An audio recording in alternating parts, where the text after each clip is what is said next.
விழுப்புரம் அருகே 8 லட்சம் ரூபாய்க்காக நண்பனை கொலை செய்து புதைத்துவிட்டு 4 மாதங்களாக நாடகமாடி இளைஞர் கைது செய்யப்பட்டார். திருவண்ணைநல்லூர் அருகே சேமங்கலம் கிராமத்தைச் சேர்ந்த முருகன் என்பவரின் 27 வயது மகன் முத்துக்குமரன் விவசாயம் செய்து வந்தார். இவருடைய நெருங்கிய நண்பராக இதே ஊரைச் சார்ந்த தமிழரசன் என்பவர் உள்ளார். கடந்த செப்டம்பர் 19ஆம் தேதி வீட்டிலிருந்து வெளியில் சென்ற முத்துக்குமரன் வீடு திரும்பவில்லை. இது குறித்து பெற்றோர் திருவண்ணைநல்லூரில் போலீசில் புகார் கொடுத்த நிலையில் அவர்கள் பல மாதங்களாக கிடப்பில் போட்டு வைத்திருந்தனர். அதன் பிறகு முத்துக்குமரன் தந்தை முருகன் சென்னை உயர்நீதிமன்றத்தில் ஆட்கொணர்வு மனு தாக்கல் செய்தார். அதன் பிறகு போலீசார் தீவிரமாக விசாரணை செய்தனர். விசாரணையில் முத்துக்குமாருக்கும் அவரது நண்பர் தமிழரசனுக்கும் 8 லட்சம் ரூபாய் கொடுக்கல் வாங்கல் பிரச்சனை இருந்து வந்துள்ளது.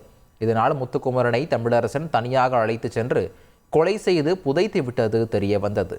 இதையடுத்து உடல் புதைக்கப்பட்ட இடத்தில் போலீசார் மற்றும் வருவாய்த்துறையினர் JCB உதவியுடன் தோண்டும் பணியில் ஈடுபட்டனர்.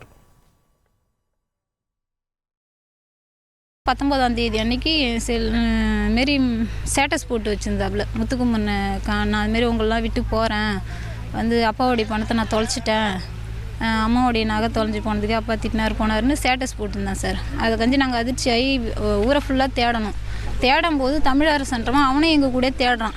நாங்களும் கால் பண்ணி கேட்டதுக்கு இது மாதிரி கிடச்சிக்குவோம், அழுவாதீங்க அப்படின்னு எங்களுக்கே ஆறுதல் சொல்லிட்டு அவன் கூட தேடுறான். ஒரு கட்டத்தில் தேடி லாஸ்ட்டாக வந்து அவன் தான் சொல்கிறான், அதுமாரி விக்கிரவாண்டிக்கு நான் தான் கூட்டுன்னு போனேன். அவனை கூட்டுன்னு போயிட்டு இட்டுன்னு வந்து நான் விட்டுட்டேன்.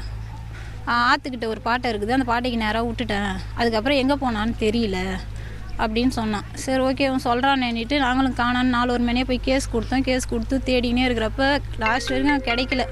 ரீசனாக இப்போ தான் வந்து இன்றைக்கி காலையில் தான் எங்களுக்கு வந்து இது மாதிரி தகவல் கிடச்சிது, எங்கள் புதைச்சி வச்சுருக்கோம் அப்படின்ட்டு அவனே சொன்னதா வந்து எங்களுக்கு சொன்னதுக்கப்புறம் தான் நாங்கள் அந்த இடத்துக்கு வந்தோம். செய்திகளை உடனுக்குடன் தெரிந்து கொள்ள உடனே சப்ஸ்கிரைப் பண்ணுங்க.